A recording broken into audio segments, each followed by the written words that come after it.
श्रीभगवानुवाच प्रजहाति यदा कामान् सर्वान् पार्थ मनोगतान् आत्मन्येवात्मना तुष्टः स्थितप्रज्ञस्तदोच्यते यदा संहरते चायं कूर्मोऽङ्गानीव सर्वशः इन्द्रियाणीन्द्रियार्थेभ्यः तस्य प्रज्ञा प्रतिष्ठिता विषया विनिवर्तन्ते निराहारस्य देहिनः रसभज्जं रसोऽप्यस्य परं दृष्ट्वा निवर्तते ध्यायतो विषयान् पुंसः सङ्गस्तेषुपजायते सङ्गात् सञ्जायते कामः कामात् क्रोधो विजायते क्रोधात् भवति सम्मोहः सम्मोहात् स्मृतिविभ्रमः स्मृतिभ्रंशात् बुद्धिनाशो बुद्धिनाशात् प्रणश्यति न हि कश्चित् क्षणमपि जातु तिष्ठत्य कर्मकृत् कार्यते अवशः कर्म सर्वप्रकृतिजयगुणैः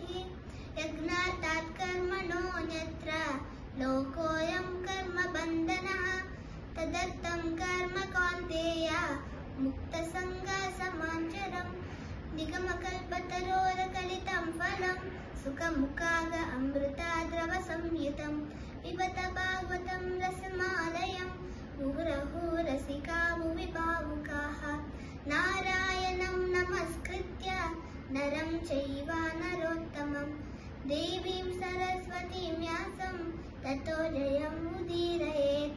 स वै पुंसां परो धर्मो यतो भक्तिरधोक्षजे अहैतुक्यप्रतिहता ययात्मासु प्रसीदति नष्टप्रायेषु भद्रेषु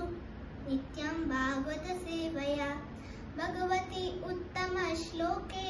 भक्तिर्भवति नैष्ठिकी केयामि केनयामाय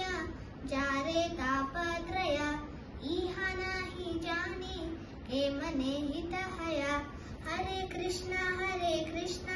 कृष्ण कृष्ण हरे हरे हरे राम राम राम हरे हरे।